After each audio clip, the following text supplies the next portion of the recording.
So next topic is Amen. Okay. And the subtopic is Amen said in vain. One may not answer Amen to any bracha that is said in vain, since saying Amen shows that one is agreed with what just said. Showing concurrence with the improper bracha is forbidden. So somebody said unnecessary blessing. What would be unnecessary blessing? So, if, for example, in this scenario that we just discussed, that she washed her hands, and then while the hands were wet, she touched somebody else's hands, a person who did not wash yet. So now we said she has to dry her hands and rewash it without the blessing. If she said the blessing, it's going to be blessing in vain. So even though she said the blessing in vain, it's her problem, right? But we are not allowed to answer Amen. Okay. So why? Because when we say Amen, we say that Hashem is going to fulfill this blessing in some sense, right? That He is capable of fulfill anything. So, and it's not true, because this blessing was in vain; it was unnecessary blessing. Okay. So continue. Amen for children's brachos, right? The children practice. Some poskim maintain that one should not answer Amen to a bracha that is made by a child under 6 years old, for they have no concept that they are thanking Hashem for the food they are eating. According to this poskim, a mother makes a bracha with a child if he/she is about to eat. If the child is over 6, she should say Amen. If the child is under 6, she should not. Bracha made by a child over 6 requires Amen from those who hear it. For the chinuch of the child under the 6th age, some say Amen or Amei in such a way that the child does not realize the mother has not said complete Amen. So that's very interesting. So let's try to understand. So we're talking about children. So under the 6, there is difference. All children are different. Some of them are very mature and then understand what's going on when they're 5 years old. So okay, it depends on the child, but average age they say 6. So under 6, they do not understand that they thank in Hashem. I mean, in general they do, but not in all of the details. So they say if above 6, like on average, the children understand what's going on, and you're obligated to answer Amen to their blessing. So they, to encourage them, right? And under 6, it's very interesting. So if you don't answer Amen, so these little guys and girls, they're going to get so offended, so you don't want to start with them. If you don't answer something, they're going to get upset, right? So we must answer something. So the authors say two solutions. So Amen. So but they should not understand that you're missing some letters, right? Or Amei, something like say quicker, so they would be happy. Otherwise.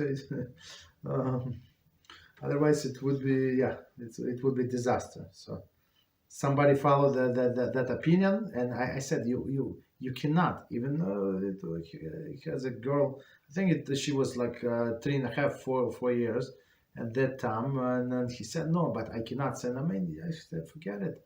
You must say like this, like something, so she would be happy and continue doing it. Otherwise, she would stop, and he did not, and it took them some time to convince her to start blessing again, start saying blessing again. Not a good idea. So, as we said, we allowed, but change a little. Continue. Next one is a snatched or orphan Amen. Chazal teach that one is forbidden to say Amen Chatufa a snatched Amen. This means she may not say an Amen until the bracha is completely finished. So this is very like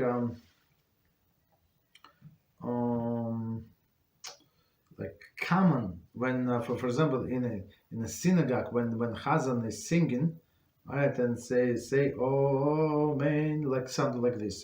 So until he finished, we're not allowed to say, right? And until somebody finishes the blessing. So in some shuls or in some places, some people speak in a very low tone of voice, and by your estimate, the person should have finished the blessing. So if you're not sure, do not answer. If you did not hear what that person said, do not answer, right? Because why? Because if you answer earlier than the person finishes, it's going to be snatched away, and in vain also. Don't do that. Continue. This is here's explanation. This is especially relevant when answering the Amen to a chazan in a synagogue. Exactly, they start singing the last stanza. That's an issue.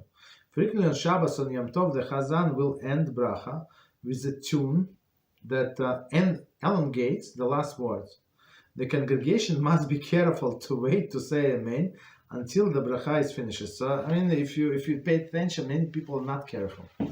They say early, and he continue like early, meaning even split second early. It's still before he finishes.